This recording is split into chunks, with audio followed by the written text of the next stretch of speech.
ఉద్యోగమా కుటుంబమా దేనికి ప్రాధాన్యం ఇవ్వాలి? ఒకటి కావాలంటే మరోదాన్ని వదులుకోక తప్పదా?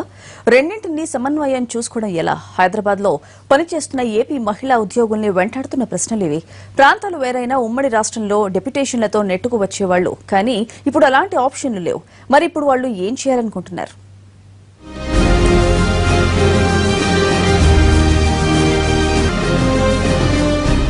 ఈమె పేరు క్లారెన్స్ కృపారాణి. ఏపీ వ్యవసాయ కమిషనరేట్లో అధికారి.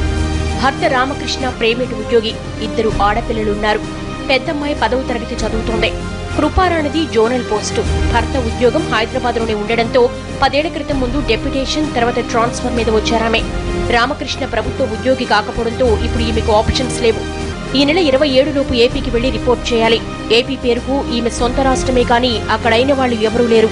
దాదాపు దగ్గరి బంధువులంతా హైదరాబాద్లోనే సెటిల్ అయ్యారు. సరే, గవర్నమెంట్ ఉద్యోగం కదా అని వెళదామనుకున్నా ఇద్దరు పిల్లల సంగతి ఏమిటన్న ప్రశ్న ఈ కుటుంబాన్ని వేధిస్తోంది. ఓ ఏడాది లాంగ్ లీవ్ పెట్టడమే ఏకైక పరిష్కారంగా కనిపిస్తోంది.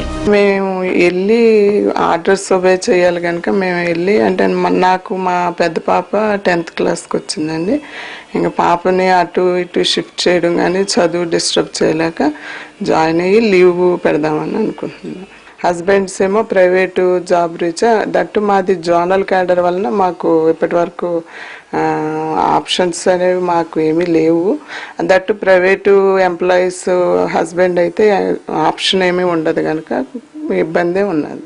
అక్కడ నేటివ్ ఉండి ఇక్కడ 4 లోకల్గా జాబ్ చేస్తున్న వాళ్ళు, ఇక్కడ నేటివ్ ఉండి అక్కడ 4 లోకల్గా జాబ్ చేస్తున్న వాళ్ళు చాలా పెద్ద సంఖ్య ఉంది. అంటే అదంతా జోనల్ క్యాడర్ డివిజన్ అలాంటి ఇది వచ్చినప్పుడు ఇవి వస్తాయి. ఈమె పేరు దివిజాదేవి. నెల్లూరు జిల్లాలోని ఓ డిగ్రీ కాలేజీలో లెక్చరర్. భర్త హైదరాబాద్లో ప్రైవేటు ఉద్యోగి. ఒకడే అబ్బాయి. రాష్ట్ర విభజనకు ముందు వరకు ఏదో ఓ విధంగా హైదరాబాద్కు చుట్టుపక్కల జిల్లాలకు బదిలీ అవుతుందన్న ఆశతో ఉన్నారు. నెల్లూరు, హైదరాబాద్ మధ్య తిరుగుతూ ట్రాన్స్ఫర్ కోసం ప్రయత్నాలు చేస్తూ ఉండేవారు. ఇప్పుడు ఎటూ తేల్చుకోలేని పరిస్థితి దివిజది. కుటుంబం హైదరాబాద్లో, తన ఉద్యోగం నెల్లూరు జిల్లాలో. దీనికి పరిష్కారం ఏమిటన్నది అంతు చిక్కడం లేదు ఈ కుటుంబానికి.